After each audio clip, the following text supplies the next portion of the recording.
You're listening to Win-Win, an entrepreneurial community with your host, Ben Wolf. Welcome to the Win-Win podcast. This is Ben Wolf, your host, the official podcast of Wolf's Edge Integrators. And I'm very happy to introduce my guest today, who is the president of Mockingbird Marketing, Conrad Saam. This is part of our new series in telling the stories of business owners. Oftentimes people are thinking of using a fractional COO or integrator, wondering what that's like. And I think it's important to have people be able to tell their story, just like from beginning to, well, there's not the end. Everyone's in the middle of their story. And our guest today is certainly in the middle of his story, but from where they were to where things are now, and just all the all the details, like the good, the bad, the ugly, what worked, what didn't work, what exactly it was like, because I think it's important for business owners to see what actually it is from another business owner's perspective, actually hearing their story directly rather than through the filter of someone's marketing message. And so happy to introduce our guest today, Mockingbird Marketing. They are a marketing firm dedicated specifically to law firms in the legal profession. Member of our team at Wolf's Edge Integrators is their integrator, their COO currently. So it's very, very exciting that Conrad Saam has agreed to share his story and go talk publicly about this. You can learn more about Mockingbird Marketing, their work for as a full service marketing agency specifically for the legal industry at mockingbird.marketing. And you can find out more about them at mockingbird.marketing. And with that, welcome, Conrad. Nice to have you. Hey, thanks for having me. I'm not good at a lot of things. That's one of the EOS principles, but the talking thing I love doing. So thanks for having me. I'm built for podcasts. Awesome. I love talking. That's awesome. So I guess I just want to get into give everybody some context here. Please, Sure. spend a couple of minutes. Please introduce yourself, your business. So the agency's been around for 10 years. We have toyed with EOS in the last probably 3, and we've gotten serious in the last 12 months. And we've been successful. I have an MBA, and bluntly, I was one of those, and I'm a bit of an arrogant guy. And so I didn't really think the coaching thing or bringing on someone else, or I didn't really even think I needed this template called EOS for a long time. And I knew about it. I'd read the book years and years and years ago. But it wasn't really something that I thought we needed. And then we got stuck. We're like a company in puberty, and you just kind of end up with these things that aren't happening and aren't changing, and you don't know why. And we needed to try something different. And so, we've as of last month beautifully hit this kind of key threshold that I've been trying to get to for years, and I haven't really understood why we haven't been able to get there. And it was literally last month where we crossed a key financial threshold, at least. Mm-hmm. Oh, that's awesome. And what is if you could say a little bit more about your firm also, just so Sure. people have more context. Yeah. So what is Mockingbird Marketing? Like what exactly is your service? We do digital marketing for law firms, and that has evolved as the web has evolved. So if you asked me 24 months ago if I thought people would be hiring their lawyer based on TikTok videos, I would have told you were insane. But things have evolved. Google is dramatically evolving over time. And, I was initially an SEO guy. That was my tactical expertise. And I thought we would just be an SEO company when I started it. And we've now, I believe that agencies should see the entire chessboard, all the marketing channels, because not all marketing channels apply to every single client. And you need to understand the client and their context in order to be able to determine which of the chess pieces to play and which ones to just leave where they are.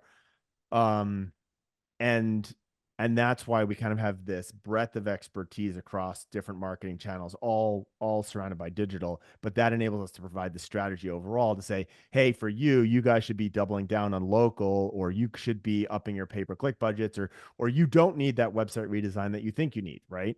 And so we try and see the full chessboard, and that gives us an opportunity to take a level up where instead of being, looking at the whole world as you're the hammer, everything's a nail, and everyone needs your specific marketing channel, we really try and understand what's applicable for a given firm. All right, awesome. Yeah, and you spoke about being a full service agency.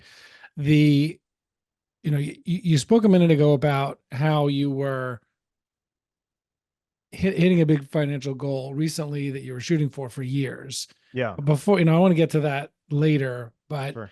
I want to go backwards first a little bit.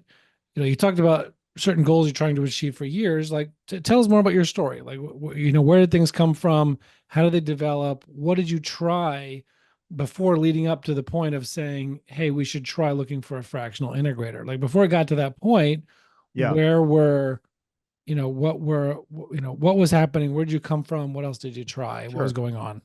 So, like a lot of business owners, I suspect, I started the business because I got fired. Right. And I never intended it to be a business. It was just something that I bluntly, desperately needed to keep paying the bills. Um, and my bluntness at my last my forever last employer, I'll never have another employer. But my bluntness there was kind of what got me pushed out. It was an asset Mm, that I turned into, like, we really have this positioning around being honest and open and transparent, and we want to sit on the same side of the desk. And if things are going wrong, we want to tell our clients that things are going wrong before they even feel like it's going wrong. So there's this kind of trust that gets engendered. mm, Um, I started out running SEO, and as the Google search pages have evolved, that tells the story of kind of the first 5 years of the agency, where initially, like, ads were down at the bottom. Like, you have to go way back in your digital memory to remember this, oh but yeah. ads were at the bottom of the page that had 10 organic links at the top, and local wasn't a thing. And now, if you look at the way that SERP result has evolved, local service ads dominate, and then you have normal ads, what I'll call, Google pay-per-click ads. And then you may or may not have the local pack, which may or may not have advertisements from LSAs or pay-per-click built into it, and organics down at the bottom, right? And so it's really fundamentally evolved. We had to evolve with the changing way that Google evolved.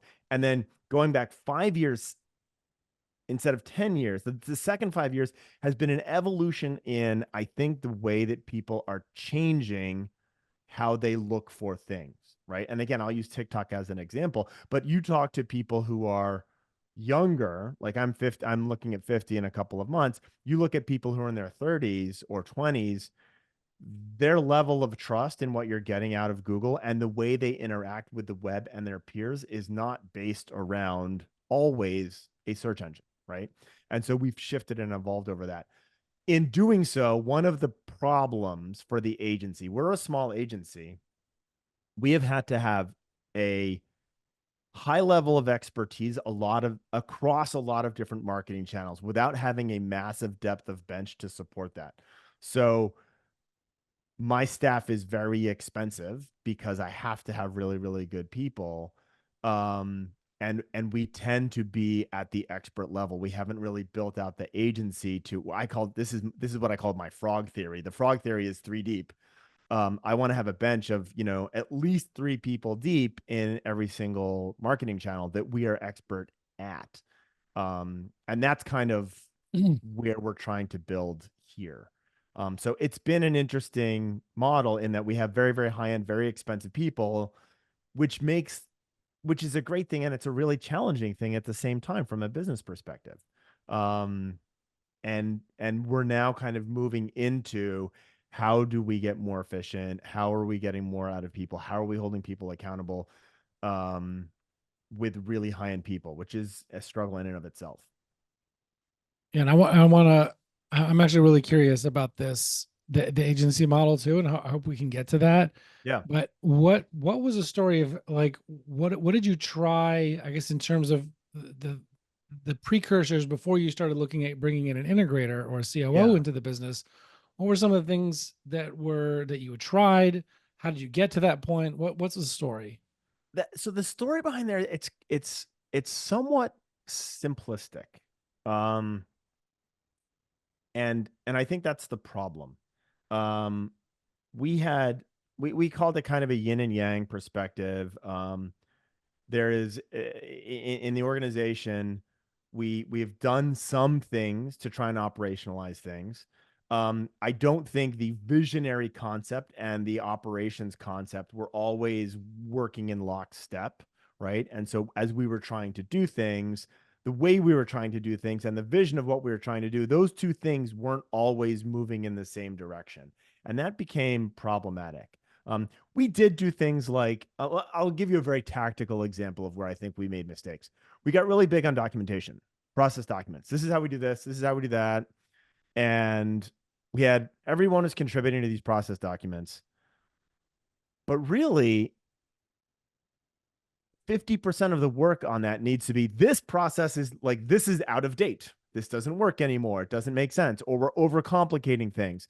And so in many cases, I believe that in an effort to create things, there's that old adage, like if I had more time, I would have written a shorter letter. You have to spend a lot of time getting rid of things, and updating things isn't just adding, it's actually removing stuff. And so we ended up with all these process documents. We probably had 7 different documents on how to do 1 or 2 things, and no one knew what to do. And none of the documents were up to date anyway, right? Mm-hmm.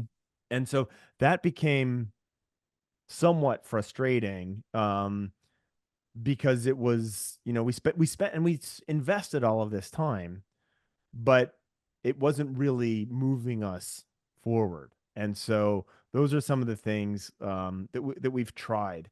I also think that there is a natural tension that happens when you move from a staff that is fairly entry-level starter that needs a lot of that documentation to a higher end, smarter, more expensive, more experienced workforce. You can't really talk to those 2 different audiences in the same way. You can't be prescriptive of someone who's got, like it would be stupid of me right now to be writing out documentation to tell my SEO lead how to do his job, right? Right. That would be stupid. And so there's a tension that evolves as the quality of my staff really grew through hiring, not necessarily from within. We really made some kind of massive incremental hiring above where we were. Applying that kind of prescriptive step-by-step documentation that probably was actually out of date anyway to someone who knew more about it didn't make sense. And so there was conflict there as well. Right. See, some of this misalignment, and what led you to look at bringing in an integrator? Like, why was that something that you were looking at? Well, we tried to self-implement. We did, by the way, we self-implemented for a while. And we ran that probably for a year, and then we hired someone to be an implementer. And that was okay. Like it moved us forward a little bit, and it got us like the really long 2-day sessions where you talk about your core values. Like going through that process was really, really valuable. But having someone just implement it without living in it wasn't working enough for us. And I really think the shift there, the miss there, was the accountability side, right? Mm-hmm. So if we had an implementer who would come in maybe once a month, and then it was going to move to like quarterly, you're not holding someone accountable once a month. You're just not. You can't do that. It's once a month. Like we're either off track or on track, and like how do we turn that around? And so like we were doing okay with that, but like I always felt there was more, and I always felt there was this missing piece of I'll call it accountability. And this, for your listeners, like this is very relevant to me because of my personal failings. I think you need to think about like, where are you really bad? Like, where are you really bad as a business person, as a manager, as a leader? And for me, the really bad piece, this is lame, but like I'm super conflict averse with people that I love. And and it sounds like corny, but most of the people that I work with, like I really Yeah. love them as people, and I want them to be successful. We end all of our quarterly meetings with a slide that says, "I love you, but not in a creepy way." So I love these, but like I'm conflict averse. which means I'm accountable. I don't want to have those accountability conversations, right?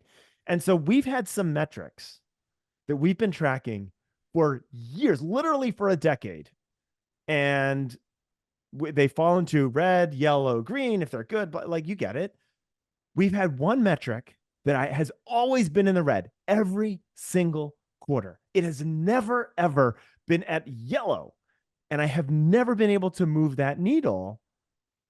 And that's my fault. That's because I don't have the accountability conversations, and I can't move that needle. And I needed someone to come in who could do that because I was clearly failing. There's 7 metrics. We failed literally every quarter for a decade on one of them.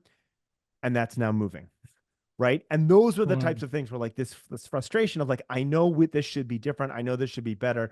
I have not been able to address it. We have to try something different. Well, bringing in that accountability role, and not limited to the implementation sessions, but much more within the business, it sounds like the main driver.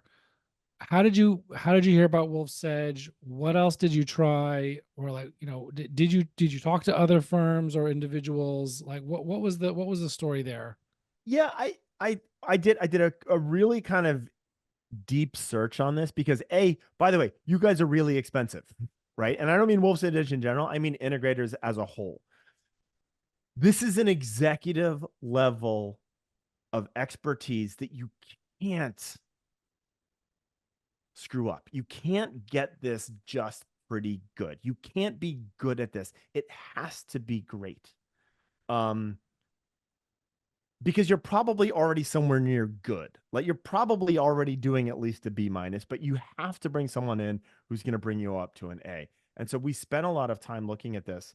I think and this also comes down to the individual person that you end up with, right? And so finding someone who understands where I needed to get to a point where I knew she was going to push me. Like I felt this would be my advice. If you're looking to hire an integrator, I think you need to interview to a point where you realize that the people that you're interviewing are as interested in figuring out, is this a client who I can push around and move things? And if they're not trying to suss out whether or not they can make a difference in how you interact, they're not thinking about that. And if they're not thinking about that, they're probably I don't know that they're going to belly flop. I don't have a good anecdote of where it didn't work, but like the whole point of this is to change the way my business is led. And that has to start with pushing me around on the things that I am terrible at. And I think you need to interview for that type of mindset and mentality. And that's a really, really delicate balance. You want to bring a consultant on, right? On like a part-time basis who's going to push around the visionary leadership of the firm. Like that's a really hard thing to be able to pull off with panache. And that's what I think you need to look for. When you came to us, we introduced you to Lisa Lunsford from our team. That's your integrator. Tell me about that meeting. How did you know that this was the right solution, that she was the right person when we introduced her? Yeah, I mean, it was really starting to understand. She's very attuned to the interpersonal political dynamics and getting buy-in. And one of the things that she and I talked about early on, and part of it came from me, but a lot of it came from her, was, and I'll give you this. It's funny, and I'm sure you've seen this happen over and over again. My leadership team really wanted to hire an integrator, and I didn't, because I have an MBA, man. I'm really smart. I'm a successful business guy. I don't need this. And when you hire the right integrator, and I've heard this happens a lot, it's a switch where like, I really like her. And the leadership team is like, what did we just do to ourselves? Right. And I think you want that. I think you want a leadership team who like they were really big on the concept.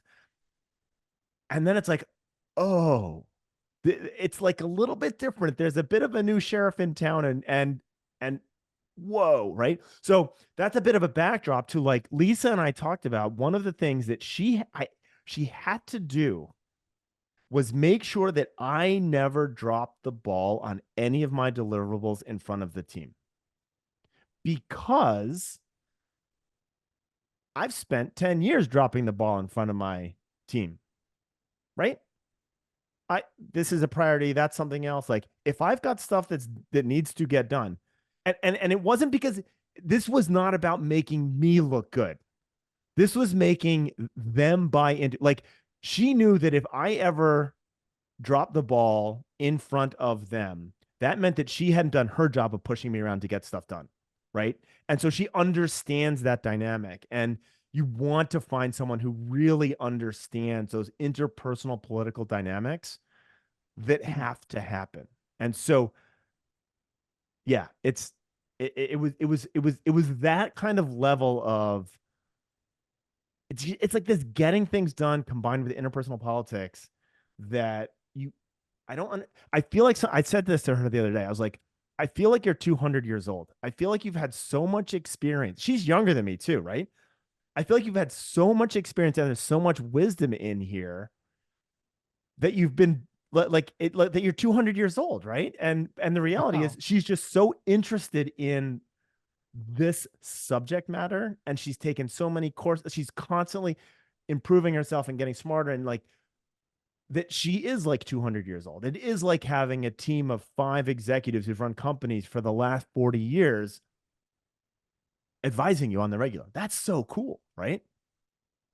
That's awesome. I love hearing that.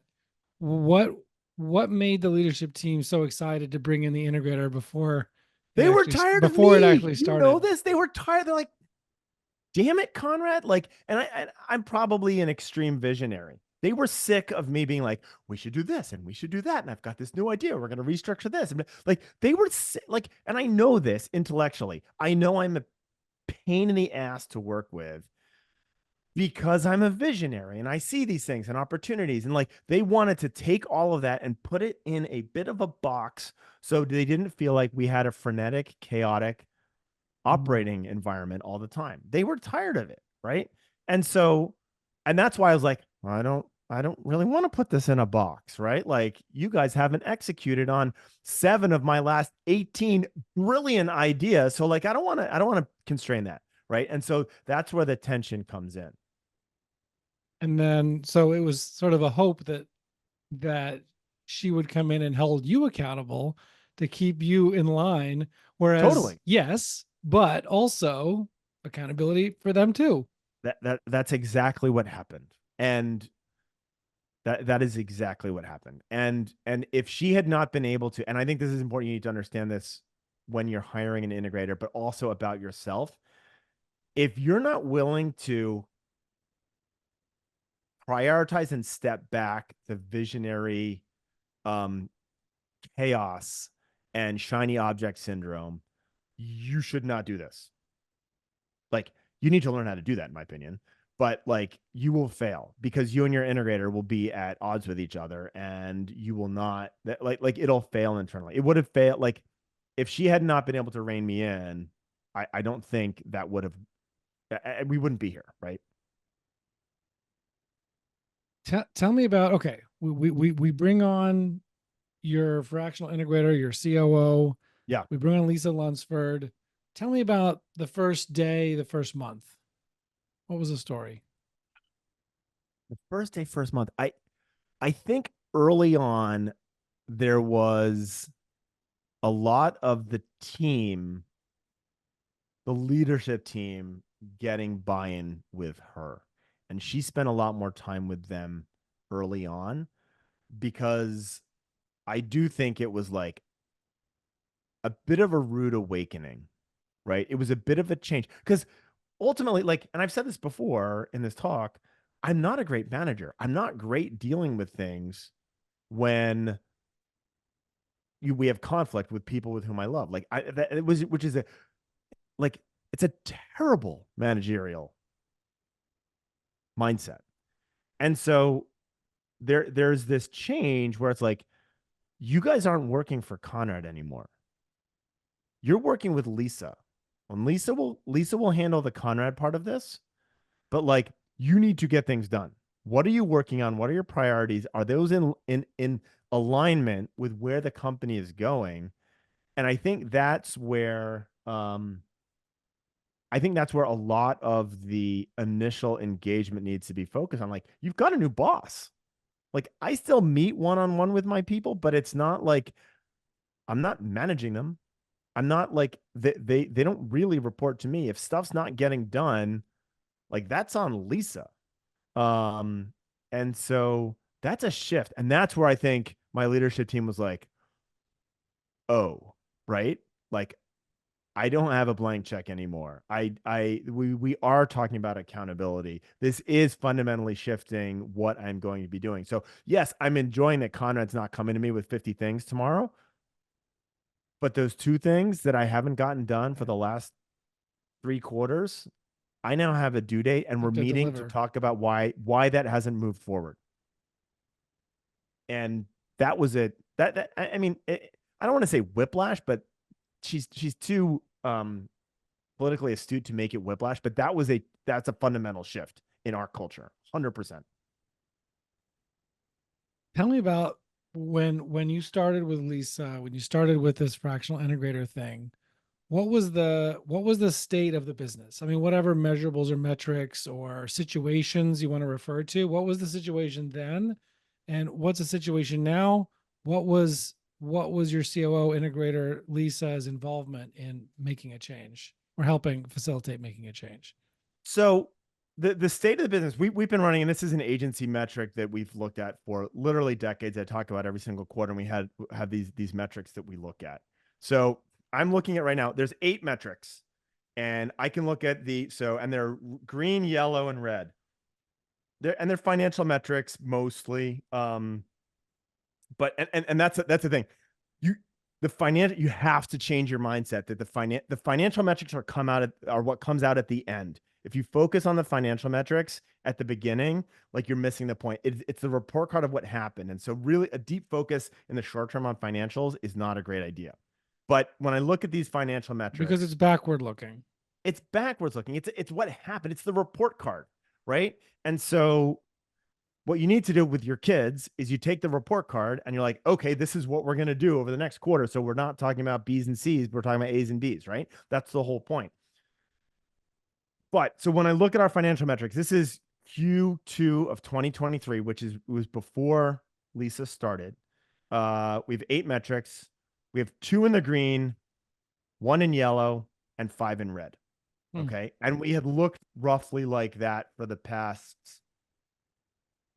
18 months. Okay. Going back to 2021.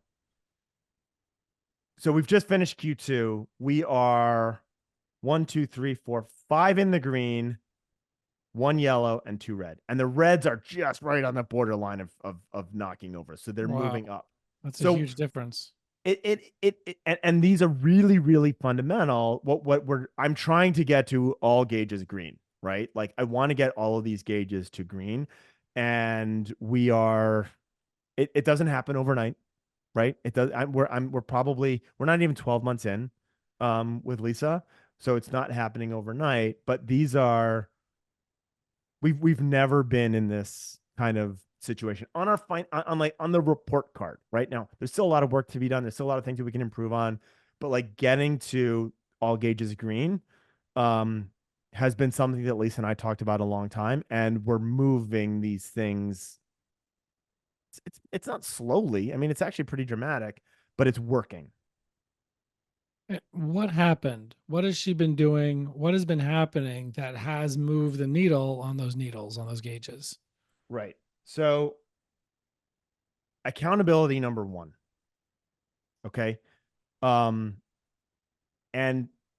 we can have these numbers, but unless on a weekly level, we're holding people accountable to move things forward. So this is super tactical, and she does this to me and it drives me crazy, but it's working. here's your to do.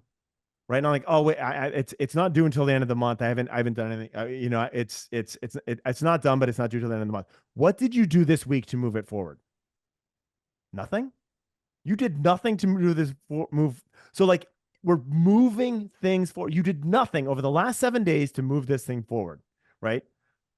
Oh shit. Right. So that's just basic management, but like she's making that happen. So the accountability side is one of them. Another thing that I've given her explicitly, and this is in front of the team, is the one metric that is in the red still, that metric that we have never been able to move. And I've been belly aching about this, and like me and the leadership team have been at loggerheads on this for probably a decade, right? They don't think it's important. It's clearly important because it's on this list of metrics that we've been tracking for. I'm like, Lisa, this is your problem. I'm not going to manage this anymore because I failed. Like, it's just dumb for me to continue trying to make this a thing that we fix because I clearly am not making that happen. So, you know, I'll give you that number was 39. So going back for the last 4 quarters, it's 39, 38, and then it went to 49 and 48, right? In this year. Now we need to be at 55. So we're not at our minimum, right? This is a minimum. We're not there, but it's moved, you know, by 25% or 10 percentage points in total. I've just given that to her as a problem because my managerial style with my people is clearly failing. It's clearly failing. So I just gave her a problem and I was like, this is And yours. what, to the best of your understanding, is she doing? Like, what has she done that has moved the needle 25% on this measurable? So it's, I think this is the case. I don't know that it's the case, but I think it is every time she meets with that leadership team, where are we on this number? Like, we're not looking at it quarterly. Why are we looking at it quarterly? We're looking at it every week. Right. And then you drill down like, okay, so on your team, there are 5 people who contribute to this number. It looks like Mary, we don't have a Mary, but it looks like Mary is holding you guys back. She's the anchor. What are we doing to address the problem? What about Mary? Right.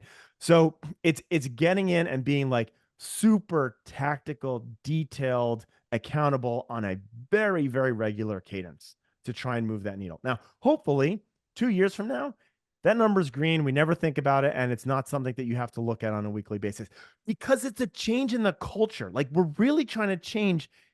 The problem with that number is it is a reflection of culture, and we have to adjust and change our culture. That's not going to happen in a quarter. It's not going to happen in a year.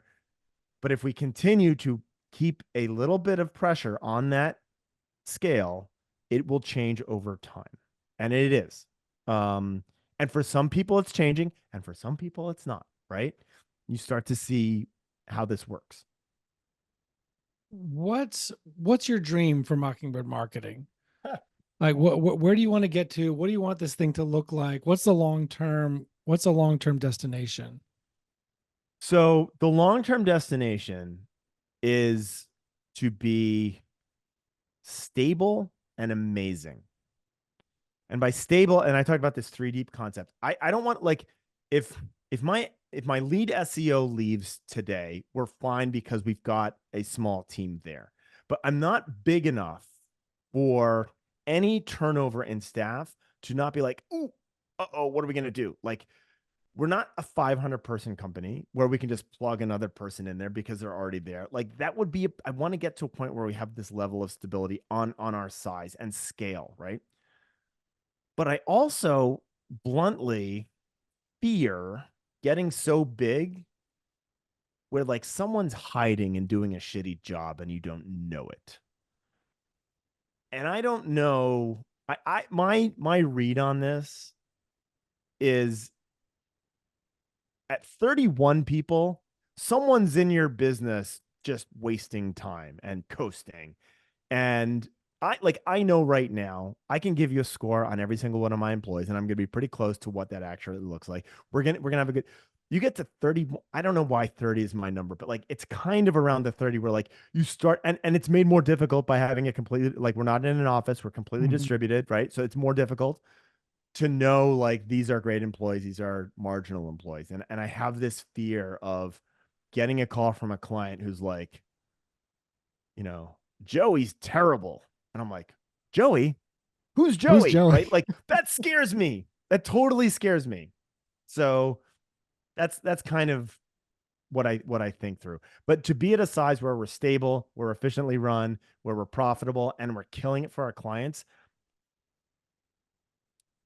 that's all I really, really want. I don't have any illusions or I don't want to be a $40 million company with 120 employees. Like at that point in time, you've got like our HR right now, our HR policy is me, and our HR policy is don't do anything stupid, right? Like done. That's kind of where we are.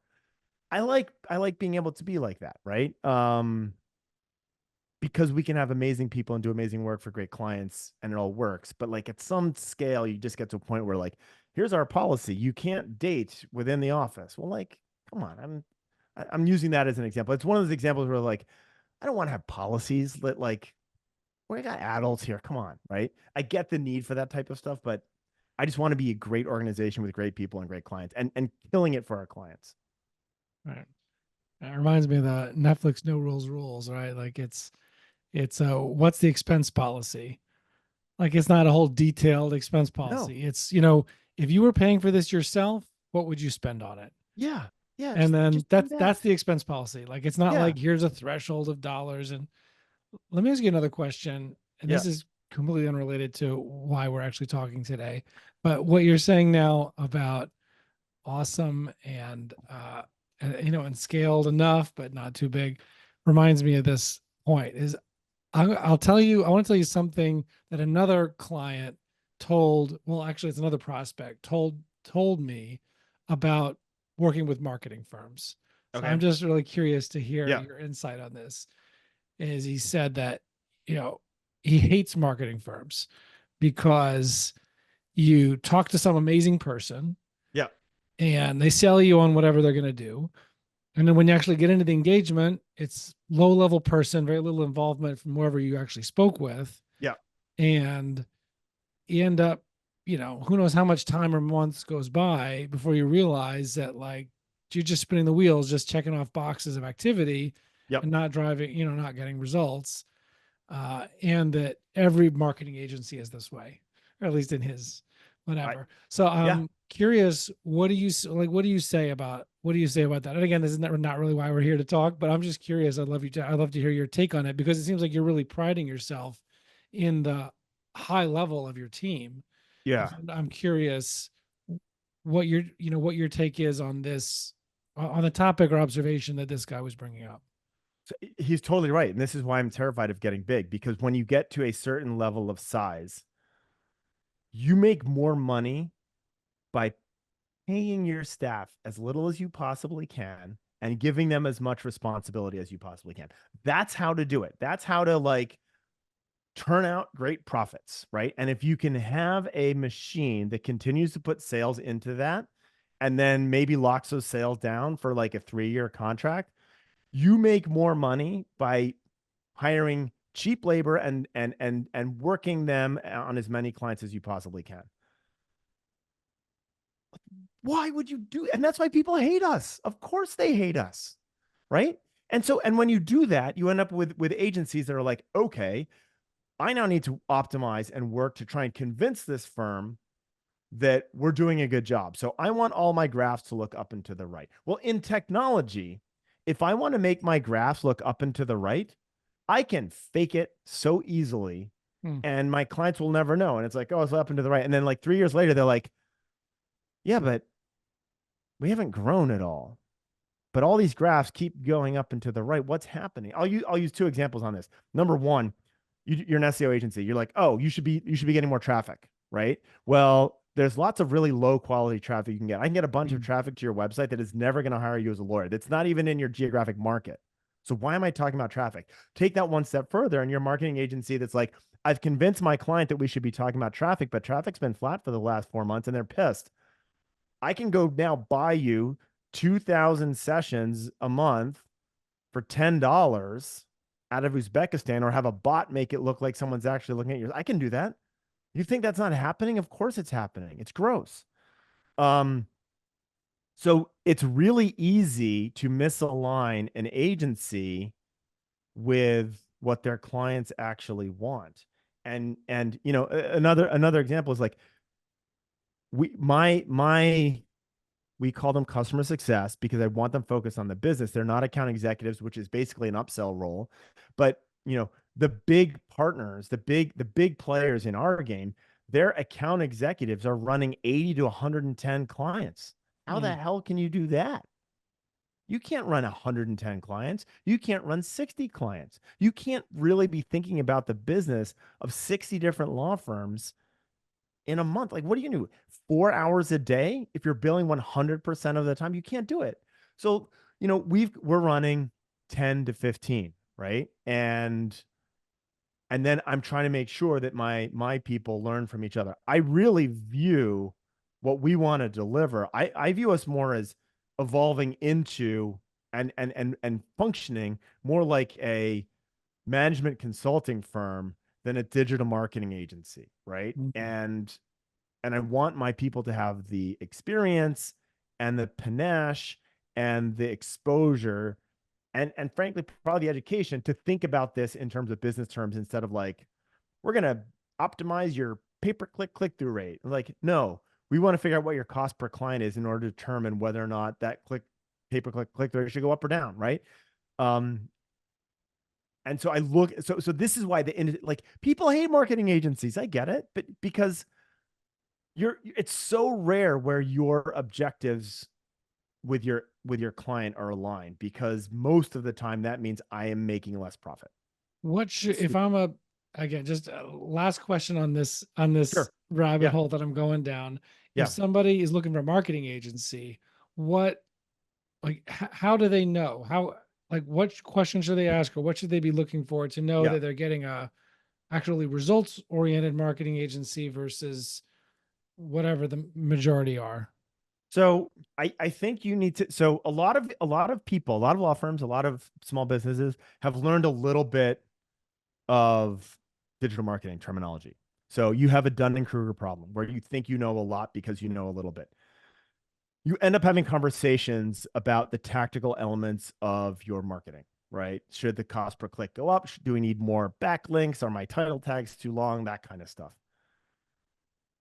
None of that matters if you're not driving more business, right? And so most digital agencies stop at the things that Google Analytics can track easily, which is a lead, which is a phone call, form fill, text, or chat. That's in my world, right? Um,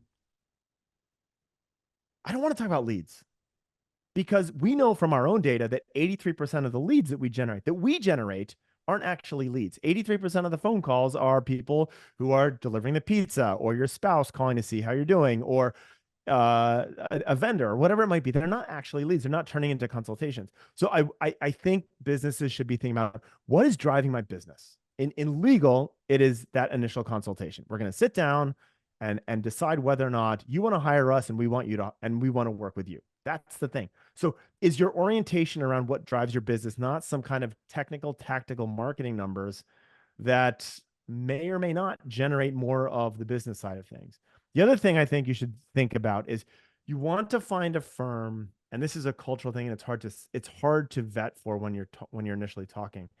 You want to find a firm that sits on the same side of the desk as you. They're not trying to convince you that things are going well. Mm. And we operate under these 10 commandments. One of our commandments is proactively deliver bad news, right? I don't want my clients to figure that things are going poorly. I want us to tell them that things are going poorly. Right. Like, we You're in a lot more launched this. trouble if someone's discovering it and asking you about it than if you're the Yes. one who brings it to them. Yes. So I like, and then it has to come from the business side of things. Like, Google's done all sorts of shenanigans recently that has really increased the cost that people are paying to generate business through Google, through the Google advertising. Our job is not to try and convince the client that it's fine and that they should just keep spending more money on Google. Our job is to tell our clients They're like, this is a real problem. This is a real concern. We need to sit down and talk about this. I'm not sure if this channel works for you anymore. Does that mean that they're going to drop their investment with us? Maybe, but like, that's my job. My job is not to make us look good. My job is to make them successful. And you need to try and find an agency that has that mindset instead of like, here's up and to the right. And don't look at case studies. Every single case study looks like up and to the right. I can make you case studies that look up and to the right. Talk about what happens when it goes badly, because it's going to go badly at some point in time. Back to the topic Okay. of Yeah. Mockingbird Marketing's business. Yeah. If somebody, what is the triggers? Right, look at thinking to other business owners out there like yourself. Sure. What will the, like, you've experienced life before 10 years. You've experienced life, with your, you brought in a fractional integrator, you working with one now almost a year. What will other business owners be seeing in their own lives, in their own businesses, in their own companies? What will they be seeing that will know, oh, that's a trigger? Conrad said that's a trigger. I should be thinking about bringing in the right integrator. Yeah. I think I think for me, like, you have a problem. And maybe I'm talking about my own story specifically. There's something that you've been trying to address for a long time and you just, it's not moving. And you have an issue that you're like, we're just going to let that go. We're going to let that run because I don't want to deal with it today or this week or this month and probably not this year. It's good enough. Like, if you're at the, like, it's good enough with staffing, or if you're at, it's good enough with it can't be, it's good enough. The reason we were doing things with it's good enough was because I wasn't holding the accountability to make it better. We can't be good enough. It's good enough is not okay. So if you have a couple things that you're like, it's good enough, we'll deal with it later, that always gets kicked down the path. And one of the things with a good integrator in US is, like, this year, nothing gets recycled into the following year. Like, here are these things, they're getting kicked down the path. This may get kicked to Q4 in our annual planning, but we're doing that for a reason, and the reason isn't, I don't really want to deal with that problem right now. Right? Like, that's not the right reason. And it's cowardly on my part. Let's call it out for what it is. Like, I didn't deal with problems, and some of them were really big systemic problems because I didn't, it was good enough, right? It's not good enough. It's just not. Somebody's putting off problems they don't want to deal with. There's certain things I like to ask, what's the one thing you're hoping I wouldn't ask about today?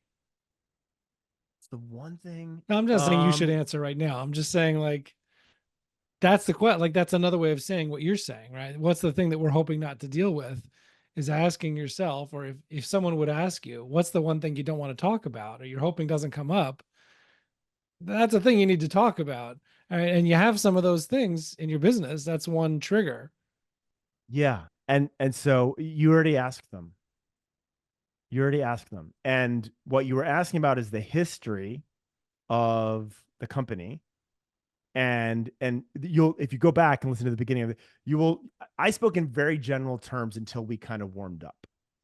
And it's because some of the things that I'm still trying to address in the company involve a long time of history in the company and changing how we do things. Right. And we haven't made all the adjustments. We're moving forward, but there are some things that need continued attention. And so, I thought of Lisa as coming on for probably a 12 to 18 month engagement. We have so much more work to do. Right. We have so much more, like there's so much further that we have to go. But the things the thing that I didn't want you to ask is when you ask, like, what were you doing before that wasn't working? We're still doing some of those things that weren't working. Right. Takes time. Yeah. Yeah. But I know they're moving forward at a deliberate, intentional pace. Right. And that's different instead of this, right? Right. Instead So if of there's like, something that we're not handling yet, it's because we've decided that in the order of yeah, operations, this is, there's two things before that, but it's not yep, that we're not dealing with it. It's just that there's something else that takes precedence in the order of operations. that's right.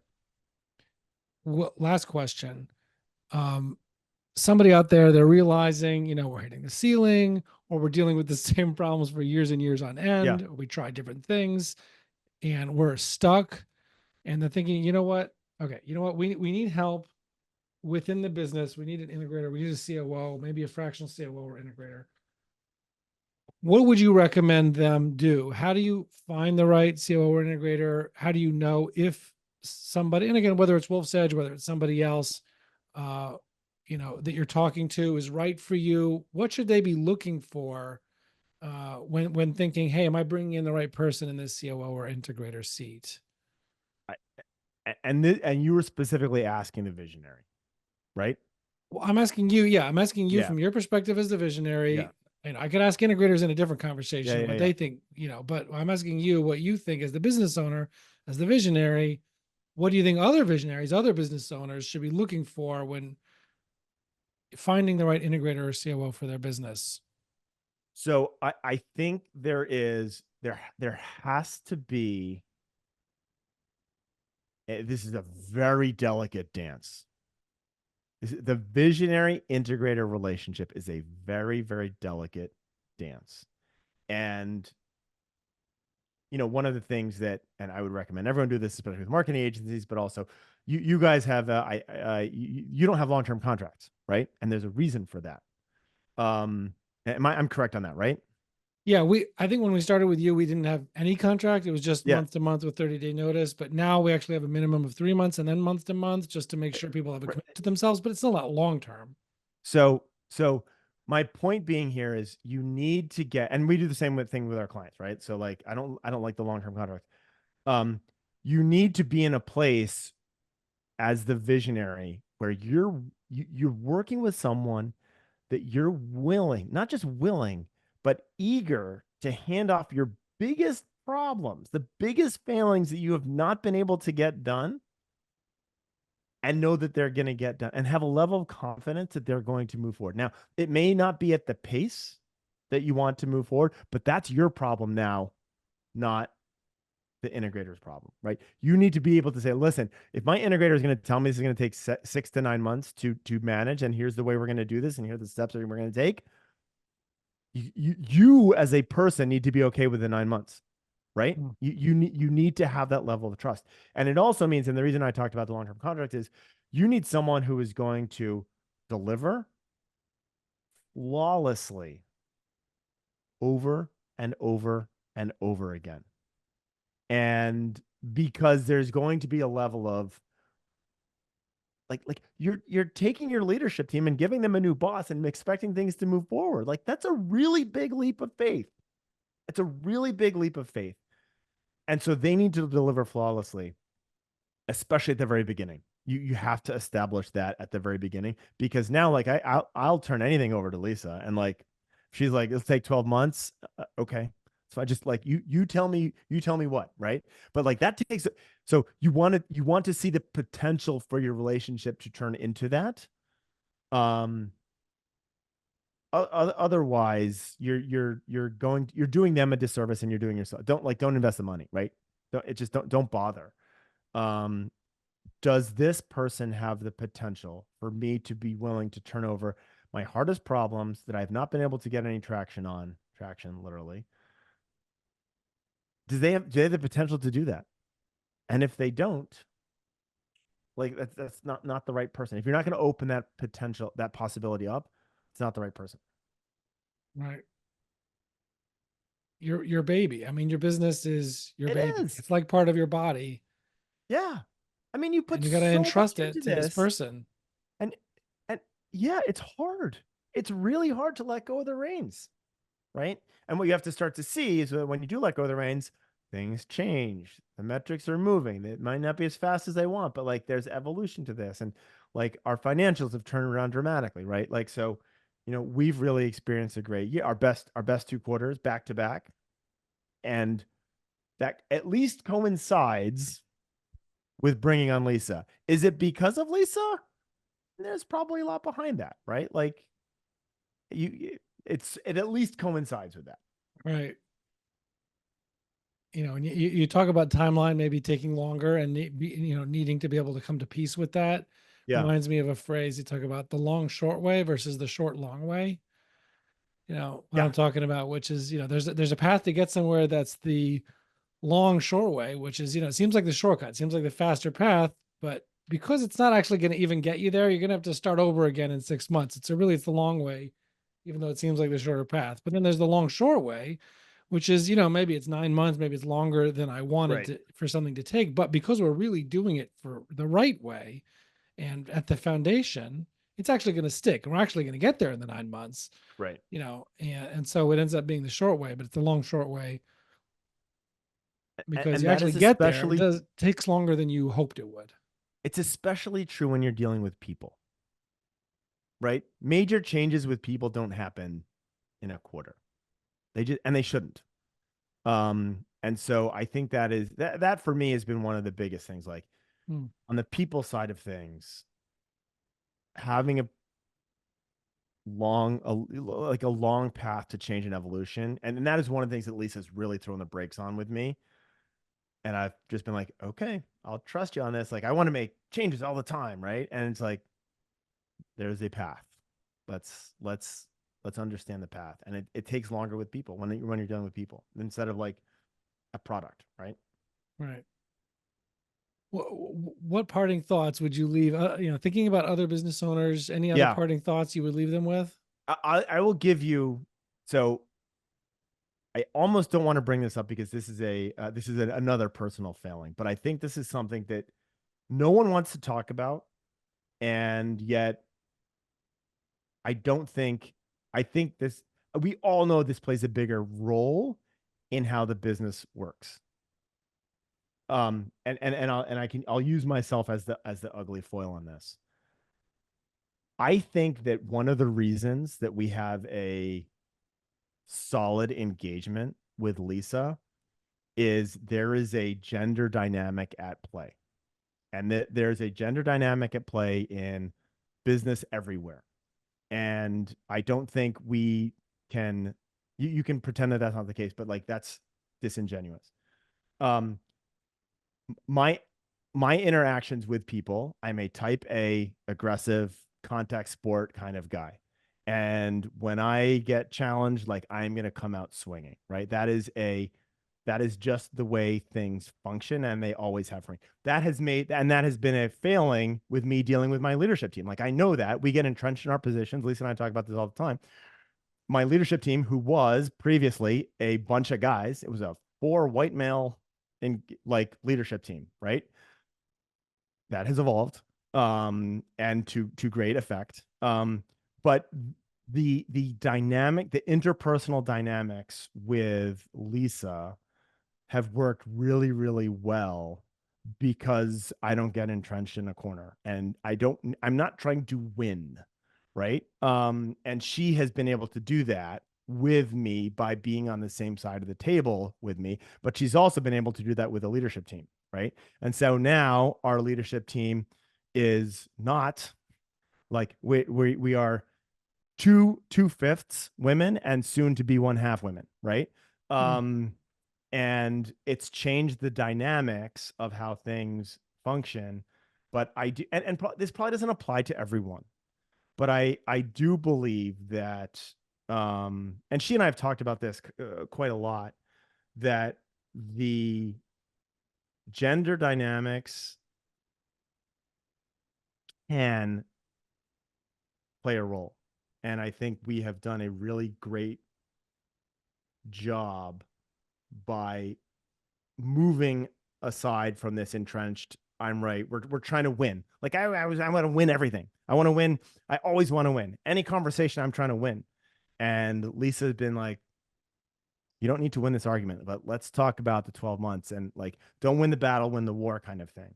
And that mindset has been very good. I think there are a lot of type A aggressive people, and it's not just the played at gender levels, but like there are type A people who typically run businesses, who like to win, who want to be right. And you need to learn to back that off. And she has done an amazing job with me on that. Right. And it sounds like not just by directly having you back off, but also just by the inherent dynamic of having a woman in the room and holding you accountable, that just automatically does that. I mean, it's not like you're saying, "Oh no, I'll choose to lose." I mean, you're just, the dynamic is just different. Yeah. It's a different, so the dynamic that you have with your, in the visionary integrator dynamic is so critical. So maybe using gender as an example, that maybe that's more about me, but whatever your own dynamic is, wherever you are weak, wherever you are, like wherever your character flaws fall, you need someone who's going to yin to that yang, right? And you need to be really comfortable with them yinning to that. I don't think that's a verb, but you get my point. Being the counterpoint to your worst character flaws. And that's the critical piece in understanding, like, this is really going to work. Right. That's very cool. Yeah. And I've seen it work in every single permutation with clients. Some like you that like men that just work better with a woman in this role. I've seen women leadership teams that really are only going to feel comfortable and connect with another woman. Right. I've seen women leadership teams that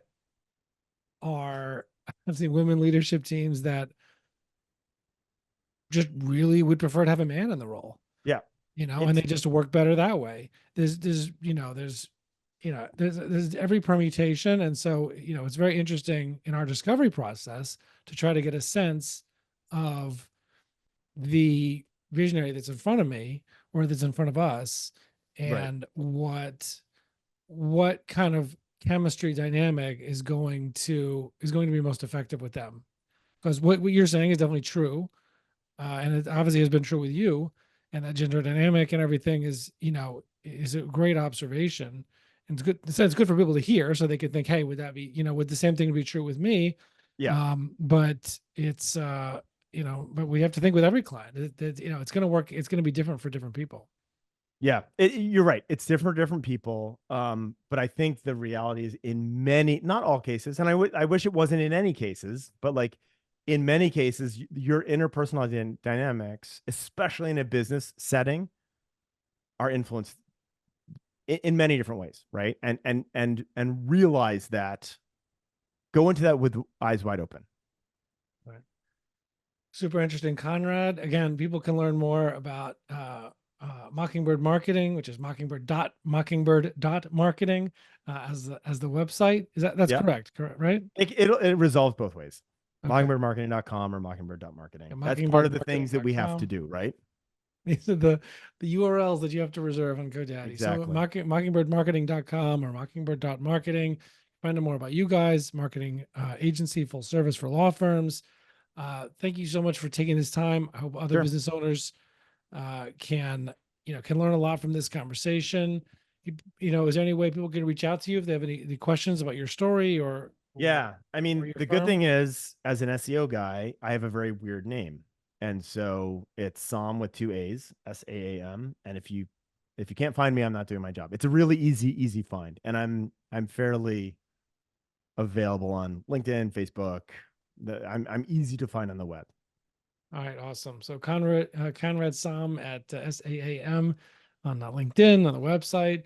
Thank you for making the time. Thank you for having the conversation. Pleasure. I appreciate it. I hope people can get a lot from it. Thank you. Awesome. And everybody else will see you on the other side. Thank you. You're listening to Win Win, an entrepreneurial community with your host, Ben Wolf.